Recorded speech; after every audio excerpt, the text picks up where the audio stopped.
बिस्मिल्लाहिर्रहमानिर्रहीम। अस्सलाम वालेकुम व्यूअर्स, क्या हाल चाल है आपका। मैं हूँ आपा रवीना देसी टोटके के साथ। उम्मीद करती हूँ अल्लाह पाक से आप बिल्कुल खैर खैरियत से होंगे।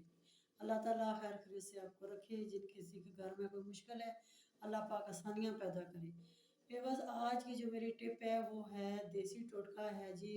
जो जिन लोगों को जोड़ों का दर्द, पट्ठों का खिंचाव, पट्ठों में दर्द, ये है जो मरीज़ हैं ये वाले टैबलेट ले रहे हैं या फिर फिजियोथेरेपी करा रहे हैं, आज जो मैं देसी टोटका बताऊंगी आपको वो है नमक। ये गुलाबी नमक है देसी, जो खेवड़ा से मिलता है जी।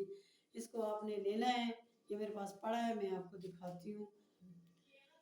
ये नमक है, ये गुलाबी नमक है, ये खिट्टी नमक जिसे कहती हैं। आपने इसको क्या करना है, आपने इसको उबालना है पानी से बहुत ज़्यादा। ये मैं दिखा सकती हूँ इर्द गिर्द सारा ये जो बिल्कुल लाल सुर्ख नमक और ये गुलाबी रंग का नमक है।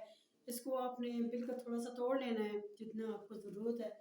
उसको आपने क्या करना है, ये पानी ज़्यादा सा पानी डालें, तकरीबन 2-3 लीटर पानी डालें। उसमें ये आधा किलो नमक डालें। ये मेरे पास 5 किलो का ये जो पत्थर है 5 किलो का, ये अंदाज़ा कर लीजिएगा। जब सही उबल जाए पानी तो उसमें आपने क्या करना है, हल्का नहीं गर्म पानी हो जितना बंदा बर्दाश्त कर सकता है। उसकी पट्टियाँ बनानी है मलमल के कपड़े की। वो मलमल का कपड़ा डबल कर लेना है, उसकी पट्टियाँ बनाएं। आपको मरीज़ की जहाँ दर्द है, खिंचाव है, ये जोड़ जुड़ गए हैं जो खुलते नहीं हैं, उस पर आप लगाते जाए। उधर फिर भिगोना है, दूसरी उठानी है वो लगानी है। क्योंकि जब इतना उबले पानी तक गाढ़ा हो जाए, तकरीबन आधा किलो रह जाए, किलो रह जाए, कोई मसला नहीं, गाढ़ा होना चाहिए ताकि वो खुश्क हो तो वो नज़र आए सफ़ेद सफ़ेद कि वाकई नमक लगा हुआ है। इसकी गर्माइश से आपका खून जो है वो पतला होगा, रगें बिल्कुल खुल जाएंगी। ये आजमाया हुआ टोटका है, कोई किताबी मतलब कि मैंने नहीं पढ़ा। ये बिल्कुल घरेलू टोटका है, आजमाया हुआ और बहुत बेहतरीन है।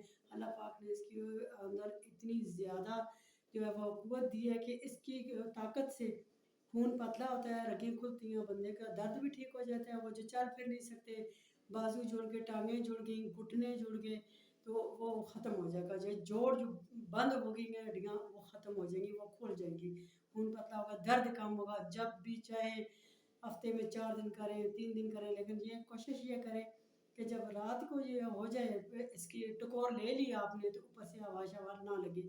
ये मौसम बहुत अच्छा है, इसमें आप आराम से कर सकते हैं। उम्मीद है आज की कि आपको टिप बहुत पसंद आई होगी। मेरा हौसला अफजाई